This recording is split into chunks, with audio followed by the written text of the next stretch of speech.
Por que tarda o pleno avivamento? De Leonardo Ravenhill. Para Marta, minha amada esposa. Prefácio.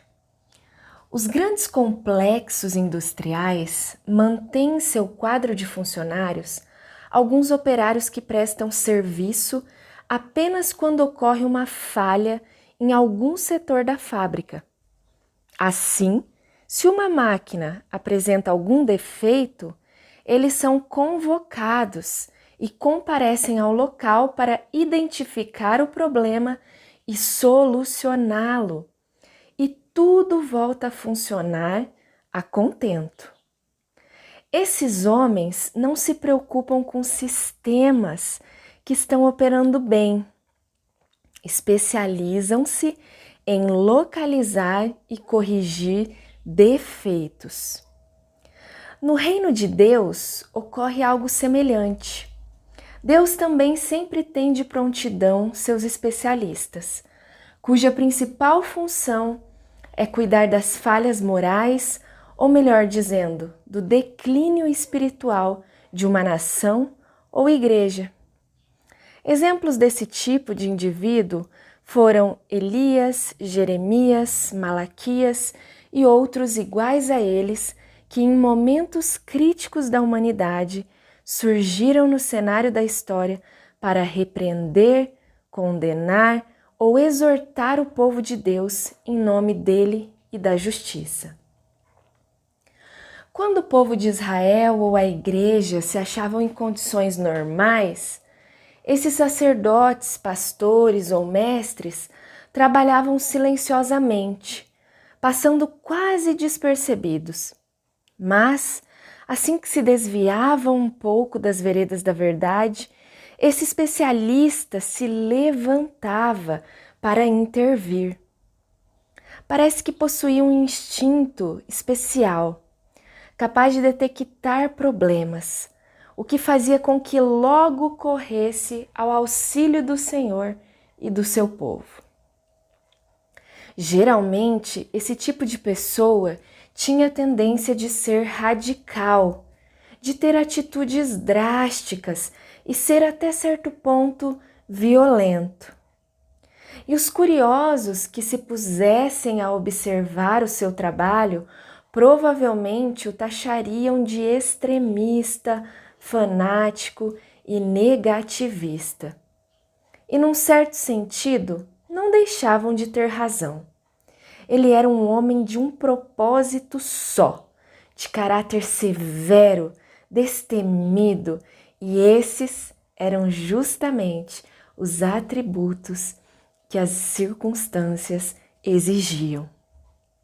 A uns ele chocava, a outros assustava e a outros ainda afugentava. Mas o profeta sabia, sem sombra de dúvida, quem o havia chamado para executar aquele trabalho e qual a tarefa a ser cumprida. Seu ministério tinha um caráter de emergência e isso fazia dele um homem diferente, bem distinto dos demais. O débito que o povo de Deus tem para com esses servos dele é tão vultoso que nunca poderá ser pago. E o curioso é que eles raramente pensam em saudá-lo, enquanto esses indivíduos estão vivos. Em compensação, a geração seguinte o exalta, escreve livros sobre os seus feitos, como se instintivamente e meio sem jeito quisesse desincumbir-se de uma obrigação que a geração anterior praticamente ignorou.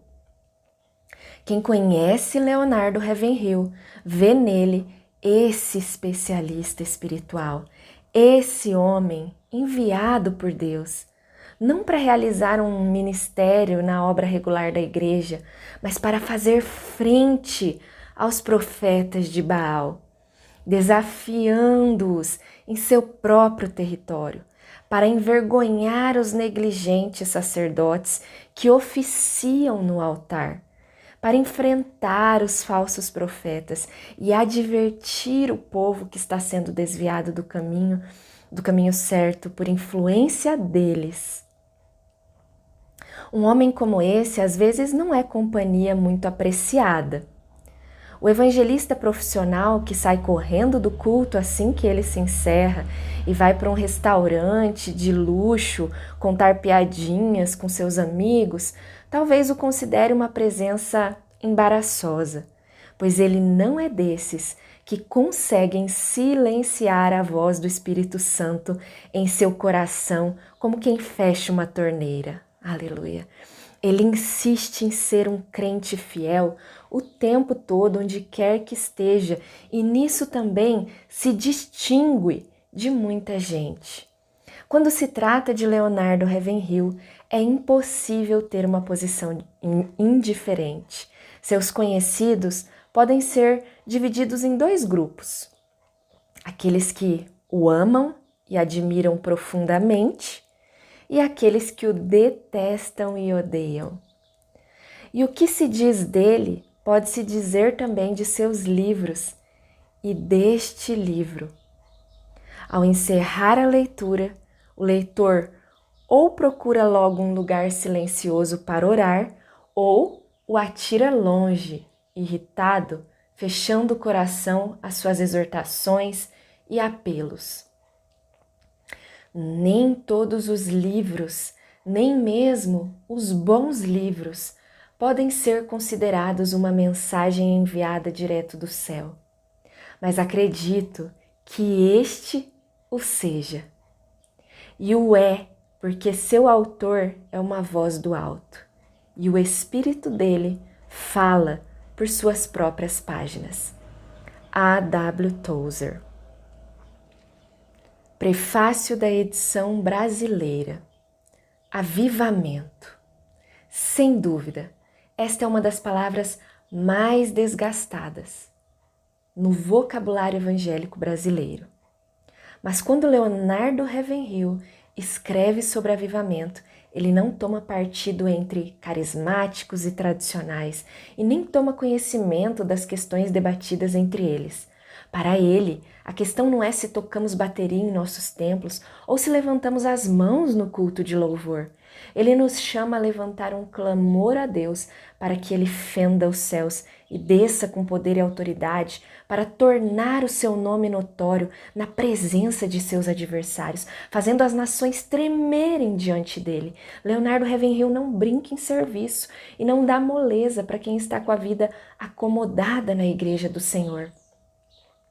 Cansado de ver a noiva de Jesus debilitada pela carnalidade, ele dá um puxão de orelhas bem dado e faz cobranças de santidade, poder e oração que poucos têm coragem ou autoridade para fazer. Se ele chama os crentes a orar, é porque ele ora, e ora como poucos que eu já ouvi. Muitos perguntam: por que tarda o pleno avivamento? Ravenhill responde com palavras incisivas e inconfundíveis. Escrito em 1959, este livro tardou a sair em português. Mas minha oração é que esteja sendo lançado no momento certo para despertar uma igreja confusa, mundana e enfraquecida, para um grande derramamento do Espírito Santo de Deus. Só assim ela cumprirá o seu papel profético de família de Deus, corpo, noiva e habitação de Cristo. Aleluia. Belo Horizonte, outubro de 1989. George R. Foster. Introdução. Eis minha pequena oferta de pães e peixes. Um lanchezinho simples, sem a beleza nem o sabor de um bolo de aniversário. Sinto-me como um marinheiro que vi surrando um soldado certa vez. Por quê? Explicou ele. Esse sujeito xingou minha mãe. O meu senhor também foi insultado e sua igreja vilipendiada. E diante de 2 insultos desses, meu coração se angustia. A igreja tem muitos inimigos. Não posso deixar minha espada na bainha, de modo algum. Calculo que cerca de 1 milhão de pessoas leem o jornal Herald of His Coming, em sua edição em inglês, Arauto da Sua Vinda. Alguns dos capítulos deste livro já foram publicados nesse periódico sob a forma de artigos e, portanto, foram lidos por inúmeros leitores. Isso não me deixa orgulhoso nem humilhado. E esse jornal é publicado também em francês, espanhol, alemão e outras línguas. Portanto, através dessa publicação, bem como do Aliens Witness e outras semelhantes, Deus tem usado esses meus despretensiosos estudos para falar ao coração de muitos crentes. Meu desejo agora é que também você, leitor, receba uma bênção por meio deles. Quero agradecer sinceramente ao meu estimado amigo e conselheiro espiritual, Dr. A.W. Tozer, que bondosamente escreveu o prefácio. Agradeço também ao Sr. Rines e à sua filha Ruth, que corrigiram e datilografaram o manuscrito, realizando um trabalho primoroso. Todos os lucros auferidos com a venda dessa obra serão revertidos para o sustento de missões no exterior. Que nós possamos viver sempre com os valores eternos em vista. Leonardo Ravenhill. Citações. Por mais erudito que um homem seja, por mais perfeita que seja sua capacidade de expressão, mais ampla sua visão das coisas, mais grandiosa sua eloquência, mais simpática sua aparência, nada disso toma o lugar do fervor espiritual. É pelo fogo que a oração sobe aos céus. O fogo empresta asas à oração, dando-lhe acesso a Deus. Comunica-lhe energias e torna-a aceitável diante do Senhor. Sem fogo não há incenso, sem fervor não há oração. I.M. Bounds. Pela fé e pela oração, fortaleça as mãos frouxas e firme os joelhos vacilantes. Você ora e jejua? Importune o trono da graça e seja persistente em oração. Só assim receberá a misericórdia de Deus. John Wesley.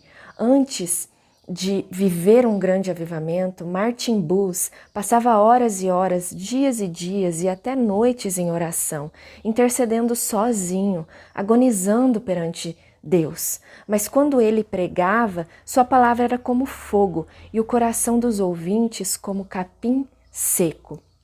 McIntyre.